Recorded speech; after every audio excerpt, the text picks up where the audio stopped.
All right, welcome back to Salt City Counseling, everybody. Once again, my name's Scott Carter, and I'm a licensed therapist here in the super hot state of Utah. Currently experiencing the hottest June on record. Just getting started with summer. It is what it is, right? I'm actually working to acclimate myself to be more accustomed to warmer temperatures. Um, Losing weight is a good way, right, to acclimate yourself to warmer temperatures if it's too hot out there. Skinny people don't get nearly as hot and sweaty. Anyways, so in this video, I'm going to talk about like emotional wellness, mental health, mental illness. The bottom line here that I'm going to cover over and over again, probably going to say this 1,000 times during this video: emotions are not mental illness. So let me kind of just lay some groundwork here. A lot of people will come to me and I'll ask them how they're doing. I'm struggling. This is, things aren't good. What's the matter? I feel sad.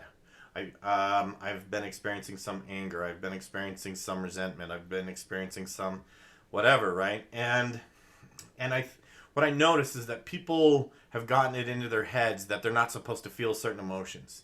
That certain emotions are bad. That certain emotions should not happen for them. And that and I'm gonna get into why I think this exists. We get taught a lot of wrong things by our parents, by culture, by society, by the media. We get taught a lot of wrong and incorrect things, I believe, about being a human being, and having negative emotions as unacceptable, and that we need to do something about them is one of them. And I've noticed with a lot of people too, like if I work with a kiddo and their kiddo might be struggling with some sadness or some uncertainty, or maybe they're worried or afraid or lonely or hurt or whatever, then it's like, well, let's get you on some pills so you don't feel those emotions, when a lot of these emotions are normal. And I'm going to get into like how emotions are not a mental illness. It really boils down to what it is that you do with these emotions. I'll use some examples, and I'm going to talk about um, things that I see as actual mental illness or mental health issues, mental health things that are actually a lot more widely acceptable or widely just like normalized when they're the actual problems. Like people might say, don't feel sad, but it's really super okay to scream at people that have a different opinion than you, right? Like, right? And I find like a lot of backwards thinking kind of happening. So I'm gonna get into this. I'm gonna talk about how emotions just are not mental illness, and get into mental illness. But let me get some housekeeping out of the way first. If you're new here, I hope that you will hit the subscribe button. If you have a general question, mental health in general, personality disorders, high conflict divorce and custody, you can email me, scottc at saltcitycounseling.com, or you can put it in a comment section on one of these videos. I do my best to do those types of videos. I've not gotten to a couple that I said I would. But let's see. Yeah, help me grow my channel. Like, subscribe, share, all that stuff. Comment. You know what to do. That helps me out a lot. If you really like my content, please hit the tip jar, Cash App, Venmo, PayPal. That helps me keep content coming to you. And so I think that's going to do it for my housekeeping on this one. But let me get into this. Okay, let's talk about how emotions are not mental illness. Again, people come to me and I notice that they self-medicate a lot if they're feeling certain ways. And what I notice, like parents, for example, will tell their kids, don't feel certain ways. Don't feel that. It's bad to feel that. It's bad to feel sadness. It's bad to feel anger or hurt or despair or whatever. And it's interesting too, because right now here, right, mid 2021, hard to believe we're already over halfway through 2021. It's crazy to me that we're already this far into this year, but last year in 2020, there were a lot of reasons to feel down, a lot of reasons to feel despair. There's a lot of reasons for feeling uncertainty. Like our lives were canceled, our associations were canceled, our connection to a hopeful future was canceled, and we were supposed to be just fine with it. We're supposed to just be like, suck it up, and this is for the greater good, and blah blah blah. And that doesn't do anybody any good to just tell them to like, well, this is for the greater good, so suck it up. That doesn't help, man. It's not helpful. And so in the aftermath, what I notice is that people are still trying to deal with this stuff. They're trying to clean up. They're trying to figure out the meaning behind a lot of this stuff, right? And so they're experiencing a lot of what I think is a normal range of emotions. but they want those emotions to go away.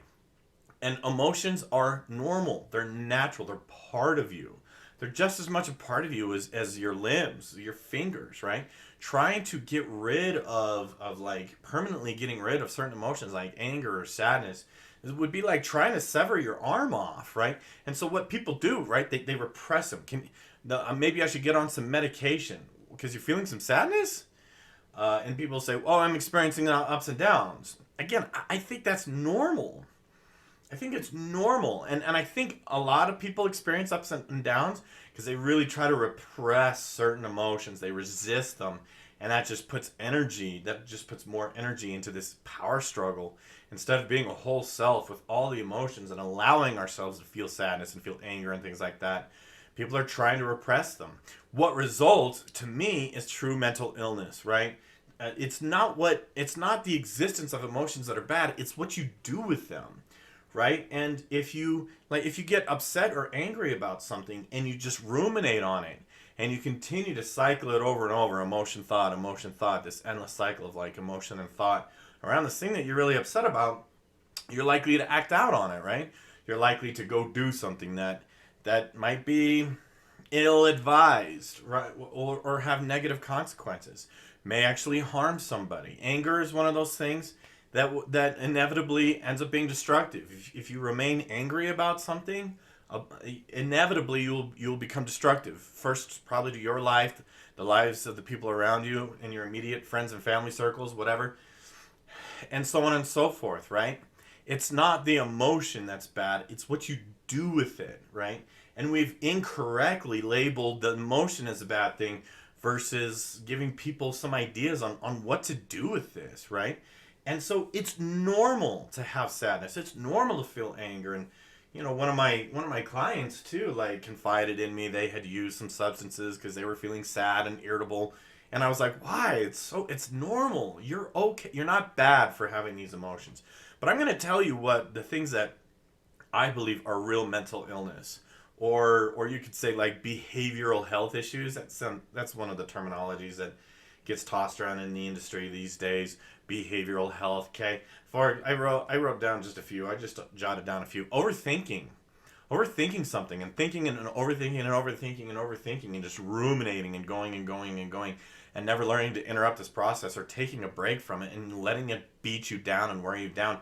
It causes a person to be irrational. To me, overthinking is a mental illness. Okay. Perfectionism, the inability to tolerate mistakes from oneself or others. I see this a lot with people these days where they don't tolerate mistakes. They have this zero tolerance policy for people. You say the one wrong thing that I like and you're done, you're out. One strike and you're out. These zero tolerance policies. They do this to themselves too, right? They cannot tolerate their own mistakes. They have no tolerance for their failures or the falling down. We all fall down, every single one of us, and you just pick yourself back up, right? But this perfectionism, like no mistakes are allowed, 100% no mistakes are not allowed. That's a mental illness. That is a major mental illness. Okay, excessive worry and excessive fear, like being controlled by fear to the point where you compromise maybe your other values in order to try and feel more safe and secure. And I had this discussion in session a couple of weeks ago with someone that realized that that so much worry and fear dominated their life that their other values went out the window. And this person was feeling like hopeless, right? Despair. Because the only thing that had really occupied their space was all that worry and all that fear. To me, this is one of the big ones. Worry and fear. I talk about this all the time. If you're new here, man, I talk about worry and fear like crazy, especially in a parenting sense. Worried parents inevitably end up being, honestly, not very good ones. I'm trying to choose. I don't like that wording. I'm trying to choose my wording carefully here. Worried parents are frankly controlling parents. Worried parents are punitive parents. Worried parents are angry parents, and worried parents are destructive parents. And so worry and fear to me is mental illness. Shame is mental illness. Okay, out of all the emotions, all the states of being steeped in lots and lots of shame, will cause significant amounts of just being stuck and behavior problems and issues in relationships and all that, okay? Irrational beliefs is the last one I have on my list here. Having irrational beliefs, and this kind of goes along with perfectionism. Perfectionism to me is coupled with irrational beliefs. Believing that people are supposed to think and act and speak in certain ways, and expecting that to be the norm, expecting that to be like something that we could ever achieve, that everybody in the world lives up to your standards, or irrational beliefs that the world is supposed to be a certain way, and it's terribly upsetting when it's not. I pulled that directly from by the way, a therapy model called REBT, Rational Emotive Behavioral Therapy. That's an older therapy model, but there are 12 irrational beliefs of REBT, which I still think stand up and hold water. Or it's really, to me, really held its what is it called, right? When a song or a movie like endures through the ages and is still good. I can't think of the wording. Anyways, so to me, those are just some examples of what mental illness actually is. Having anxiety. Having anxiety is not necessarily a mental illness. So what do you do about it, right? You cope. It's important to cope. It's important to have positive connections. It's important to let go, right? Ruminating on things doesn't solve them. It's important to learn to let go, because overthinking, again, is a huge problem. So if you find yourself beating yourself up or thinking like, I'm bad for having certain emotions, you're not gonna solve that. That's not going to be helpful to you, okay? Accept that these normal emotions are exactly that. They're normal and they're natural. They're just a part of you. It's what you do with those emotions. So maybe ask yourself, what do I do with negative emotions, right? Because like, let's say that every time you feel sad or lonely, you just get super drunk, right? But the irrational, the lack of vision here, the lack of insight would not allow you to realize that the getting drunk is way worse than the sadness, okay? Sometimes we need to sit with that discomfort. Here's my other tip. Sometimes we have to lean into it and see it through. It helps us become strong. It helps us grow. It helps us learn about ourselves and show us what we're made of. Stop avoiding them, right? Stop avoiding them, okay? Because the avoidance of uncomfortable emotions is actually the mental illness. In my professional 20 years worth of experience opinion. Okay, thanks for watching. I'm off to work. I'll see you in the next one.